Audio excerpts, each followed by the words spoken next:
Salut à tous les amis, c'est Valius, j'espère que vous allez tous très bien et je suis content de vous retrouver pour cet épisode des vacances.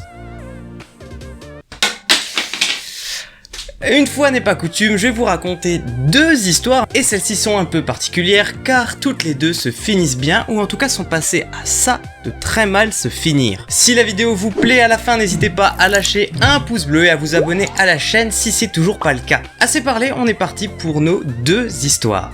Cette histoire est racontée par Mike, mais en fait elle est arrivée à sa mère dans les années 70. Sa mère, Gloria, a grandi dans le sud de la Floride. Et elle était en dernière année de lycée lorsque cette histoire lui est arrivée. Elle était invitée à un mariage de l'une de ses amies, car on se mariait assez tôt à cette époque.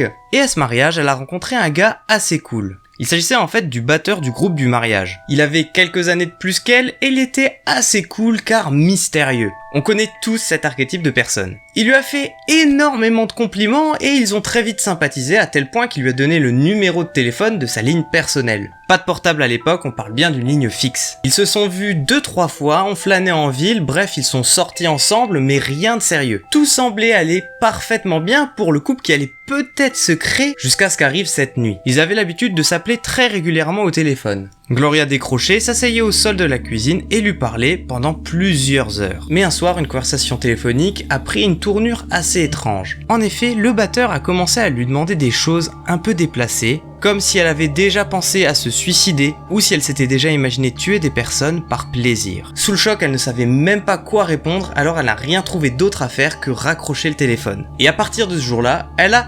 totalement décidé d'arrêter de lui parler. Et c'est la dernière fois qu'elle a eu des nouvelles de cet homme. Et vous vous dites que l'histoire est bien nulle si elle s'arrête là. Eh bien c'est pas le cas. On arrive maintenant en 2012 et Mike vient de finir ses études. Il était en train de traîner en ville pour essayer de trouver un appartement dans lequel emménager lorsqu'il a reçu un coup de fil. Il s'agissait de sa mère et il a tout de suite entendu au ton de sa voix qu'il y avait quelque chose de bizarre. Elle lui a dit qu'elle a reçu la lettre d'un homme qu'elle a connu au lycée qui lui faisait extrêmement peur. Mais à ce moment-là, elle n'avait pas encore raconté l'histoire à Mike, ni à ses frères et sœurs, ni même à son père. Elle lui a donc expliqué la situation et lui a lu la lettre. Il n'y avait aucune formule de politesse, pas de bonjour, pas d'introduction. Je vois que tu es vraiment heureuse et mariée avec plusieurs enfants. Puis il a listé chaque nom des membres de la famille à côté de leur date de naissance. Je pense que tu as une très belle vie au vu du métier de ton mari. Puis il a listé l'endroit et les horaires auxquels le père de Mike travaille. Il n'y avait rien d'autre sur cette lettre, donc beaucoup trop mince pour dire qu'il s'agissait d'une menace aux yeux de la police, mais déjà extrêmement alarmant pour la mère de Mike. Il faut savoir que la mère de Mike a fait des études supérieures dans un autre état, donc elle a déménagé après le lycée, et c'est là-bas qu'elle a rencontré son mari, avec qui elle s'est rapidement mariée. Une fois leurs études terminées, ils ont déménagé dans un autre état, encore une fois pour leur premier boulot, et c'est pas fini car lorsque leurs enfants sont nés, ils ont encore une troisième fois déménagé. Gloria était donc extrêmement choquée que cet homme ait réussi à avoir son adresse après avoir tant voyagé.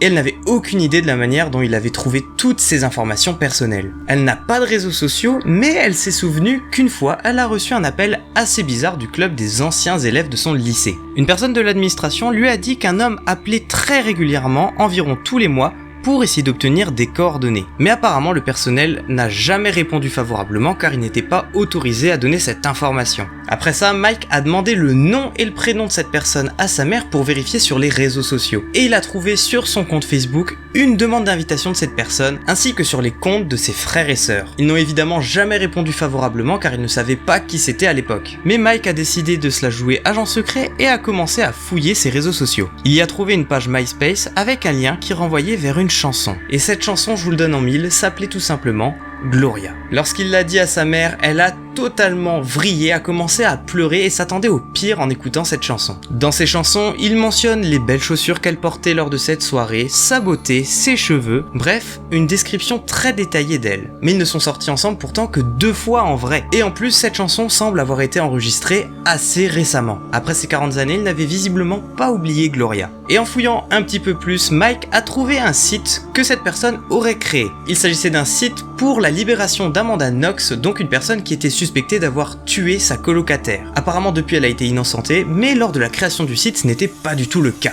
Le père de Mike dans tout ça, il était vachement stoïque, il n'avait vraiment pas peur de cette situation, mais il a préféré faire appel à un détective privé. Le détective est revenu vers eux après quelques semaines. Il a découvert que cet homme a changé de nom de famille. et qu'il a déménagé dans environ 5 états différents au cours des 20 dernières années sous des pseudonymes différents. De plus, il n'a jamais eu le même type d'emploi et ces 5 états dans lesquels il a habité sont très proches de ceux où Gloria a déménagé à chaque fois. Mais le détective précise bien que la police ne pourrait pas faire grand chose car il n'a aucun casier judiciaire. Ils ont tout de même décidé d'alerter la police car s'il se passerait quelque chose, il y aurait des preuves écrites. À l'heure d'aujourd'hui, Mike et ses sœurs continuent toujours de recevoir régulièrement des demandes d'invitation sur Facebook de cette personne, mais à part ça, plus aucun contact, que ce soit par lettre ou un autre moyen. Pour Mike et Gloria, le fait que cette personne ait autant déménagé en les suivant et en changeant de nom ne peut rien présager de bon. Mike pense même qu'il s'agirait d'un tueur en série et que sa mère lui a tapé dans l'œil et qu'il n'a pas réussi à l'oublier. Alors les amis, je vous demande de me dire ce que vous pensez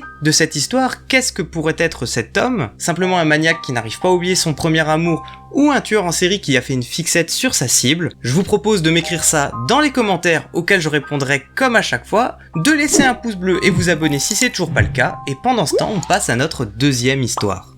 Cette histoire est arrivée à Samantha et à sa meilleure amie Jane. Sam et sa meilleure amie habitent toutes les deux dans le coin sud de Chicago. Et Jane commençait à se sentir un petit peu à l'étroit dans cette ville bien blindée, alors elle décide que ça doit sûrement mieux se passer du côté ouest. Il y a quelques années, elles ont donc décidé de faire un voyage vers Portland en Oregon. Elles se sont donc envolées et sur place ont directement loué une voiture pour la durée de leur séjour. Elles l'ont même baptisée Veronica. Elle ne précise pas bien combien de temps ni qu'est-ce qu'elle a fait pendant ce séjour jusqu'à la veille de leur retour. Ils ont fait une très longue route jusqu'à Aberdeen. Dans cette ville, on peut notamment trouver la maison d'enfance de Kurt Cobain et la maison qui a tourné dans les Goonies. Donc franchement, rien que pour ça, ça vaut le coup d'y aller, mais c'était assez loin. Donc une fois la nuit tombée, elles décident de retourner vers leur hôtel qui a bien 2 bonnes heures de route. Samantha savait qu'elles avaient besoin d'essence pour arriver jusqu'au bout, mais elle se disait qu'elle tomberait bien sur une station-service sur la route. Elle passe donc dans plusieurs villes, mais c'était beaucoup de petits magasins et de diners, mais pas la trace d'une station-service. Elle dit qu'elle a été un peu faussée, car étant de la grande ville, elle a l'habitude d'en trouver à tous les coins de rue. Ça faisait maintenant de longues minutes qu'elle voyait le niveau d'essence se réduire. Alors elle continuait de suivre les instructions du GPS en parlant à Jane. Et au moment précis, elle ne se trouve dans aucune ville, mais au milieu d'un chemin sombre et sinueux dans la campagne. Aucune lumière et entourée d'arbres. Et à ce moment, elle commence un petit peu à s'inquiéter car elle se dit que si elle continue à suivre le GPS jusqu'à l'hôtel, elle n'y arrivera pas, elle va tomber en panne avant. Elles ont donc décidé de se garer sur le bas-côté pour chercher sur le GPS une station-service. Et coup de bol, il y en a un qui est signalé à 1,5 km sur la route. Samantha continue de conduire et lorsqu'elles arrivent à destination, elle se gare dans la station-service complètement sombre et déserte. Elle est très peu éclairée et toujours au milieu de la forêt. Il n'y avait pas la trace d'une seule habitation à des kilomètres. Elle a évidemment regardé sur le GPS, la voiture annonçait encore 15 km d'autonomie et il n'y avait plus de station-service annoncée jusqu'à 45 km plus loin. Malheureusement, la station-service semblait fermée et impossible de déclencher le mécanisme d'essence. Elles sont donc restées là plusieurs minutes, assises au milieu des ténèbres à chercher une solution, jusqu'à ce qu'une voiture arrive à côté de la sienne. Elle voit vaguement du coin de l'œil une personne lui faire des signes. Elle hésite un petit peu mais décide finalement d'ouvrir sa fenêtre pour voir qu'est-ce qu'elle a à lui dire. Il s'agissait d'un homme d'âge moyen, et il a immédiatement posé tout un tas de questions assez étranges, comme si elles avaient besoin de faire le plein, normal, mais si elles venaient de la plage, qu'elles aimaient bien la météo, que la région leur plaisait. Comme s'il essayait de se renseigner petit à petit. Samantha ne se laisse pas faire et garde des réponses polies et très courtes pour rester très évasive. Au bout d'un moment, il finit par leur expliquer qu'il est le propriétaire de la station-service mais qu'il ne gagne pas assez d'argent pour la laisser ouverte la nuit.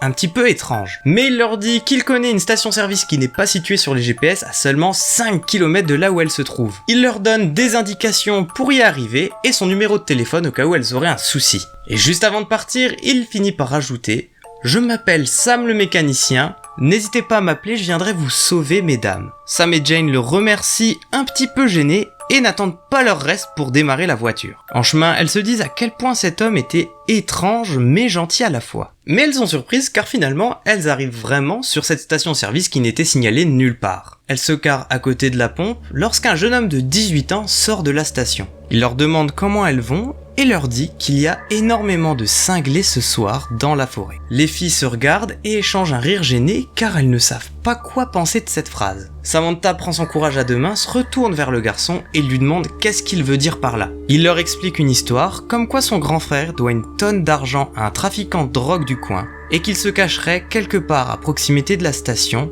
dans l'intention de lui voler la caisse. À ce moment-là, les filles sont très mal à l'aise car cette station également est très mal éclairée et très reclue. Encore une fois, il ne se passe rien et n'attendent pas une seconde de plus pour démarrer une fois le plein fait. Sur la route, Jane appelle Sam le mécanicien qui ne décroche pas et lui laisse un message pour lui dire qu'elles ont bien trouvé la station et qu'elles rentrent maintenant à leur hôtel. Samantha, elle trouvait qu'appeler Sam était inutile mais Jane y tenait vraiment. Quelques minutes plus tard, elles sont à 10 minutes de leur hôtel sur l'autoroute et le téléphone de Jane vient à sonner. Il s'agissait de Sam et encore une fois, Jane le remercie abondamment. Et étrangement, il recommence à poser des questions. Il leur demande d'où elles viennent vraiment et à quel moment elles vont rentrer chez elles. C'est alors qu'il donne son nom complet, Sam Gledsley, et leur dit qu'il a écrit un livre intitulé Accusé à tort, et il insiste pour qu'elles le lisent lorsqu'elles seront rentrées. Après avoir accroché, Sam dit à son amie qu'elle devrait quand même vérifier sur internet de quoi il s'agit. Et lorsqu'elle tape ces mots sur internet, elle devient totalement blanche. Elle raconte à Sam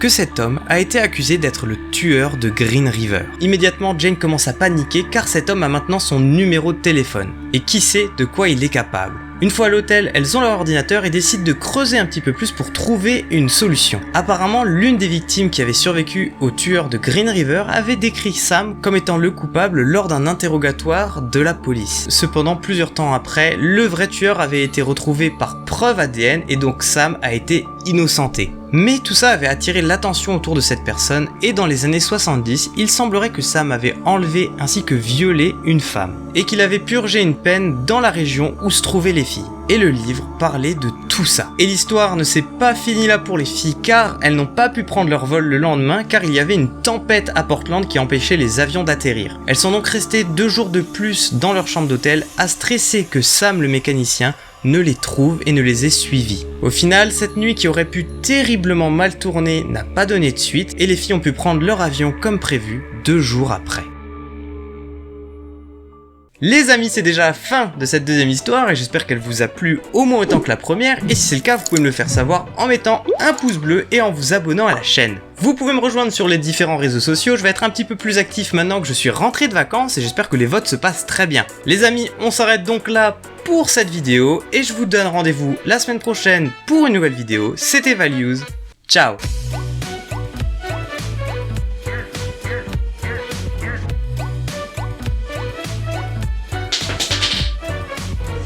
Qu'elles ont bien trouvé la station et qu'elles rentrent à leurs hôtels.